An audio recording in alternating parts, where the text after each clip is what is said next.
Israel और Hamas के बीच जारी युद्ध में सैकड़ों लोगों की मौत हो चुकी है। शुरुआत हमास के आतंकियों ने की। पलटवार करते हुए इजराइल ने गाजा पट्टी पर हवाई हमले किए। इस लड़ाई में न सिर्फ इजराइल बल्कि गाजा पट्टी के इलाके भी मलबे में तब्दील हो रहे हैं। हमास आतंकियों के खिलाफ इजराइल के सबसे बड़े अभियान की कमान इजराइल एयरफोर्स ने संभाली हुई है। इस दौरान हमास के 10 आतंकी ठिकानों पर हमला कर दिया गया है। इजराइल और हमास आतंकियों के बीच छिड़ी इस लड़ाई की भयावह तस्वीरें सामने आ रही हैं।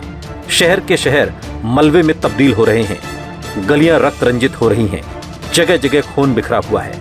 इजराइल और हमास के खिलाफ लड़ाई जमीन और आसमान हर तरफ से हो रही है।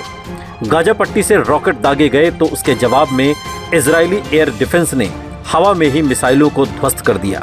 जिन मिसाइलों को एयर डिफेंस सिस्टम रोक नहीं पाया वो शहर में गिरे।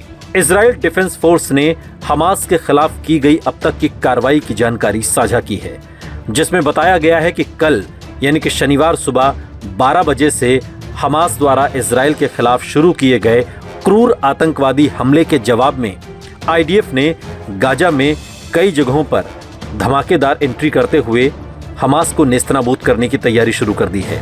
खबर के मुताबिक पिछले कुछ घंटों में इजरायली लड़ाकू विमानों ने गाजा पट्टी में आतंकवादी संगठनों के 3 ऑपरेशनल मुख्यालयों पर हमला किया। इनमें से एक का इस्तेमाल आतंकवाद को निर्देशित करने के लिए किया जाता था। दूसरा जेपी आतंकवादी संगठन का एक ऑपरेशनल मुख्यालय, जहां से नवीनतम ऑपरेशंस में लड़ाई का संचालन किया जाता था, और जेपी आतंकवादी संगठन का एक अन्य ऑपरेशनल मुख्यालय जिसका उपयोग अब तक किया जाता रहा, उसे भी रॉकेट से तबाह कर दिया गया है।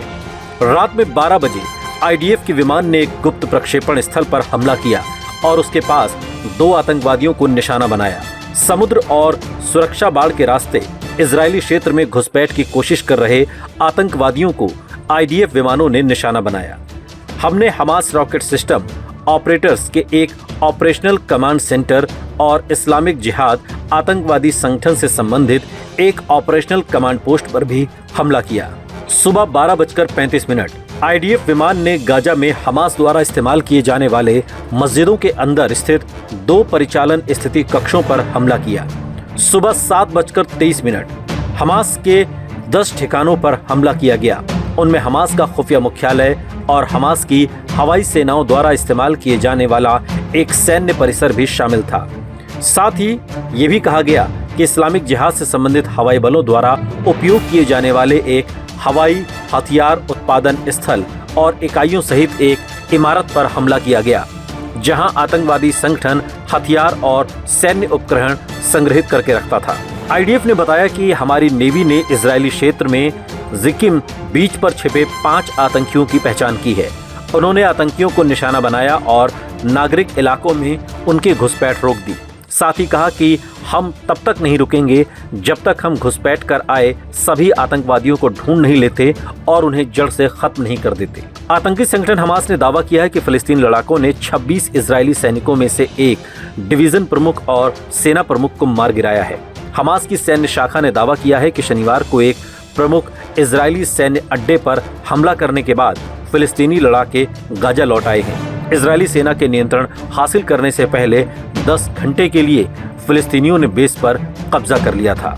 यानी कि अब इजराइल ने अपनी तैयारी साफ कर दी है कि एक भी हमास के आतंकी को छोड़ा नहीं जाएगा। इस वीडियो पर आपकी क्या प्रतिक्रिया है, कमेंट बॉक्स में हमें जरूर बताइएगा। साथ ही ऐसे और वीडियोस के लिए सब्सक्राइब करिए हमारा यूट्यूब चैनल आज तक।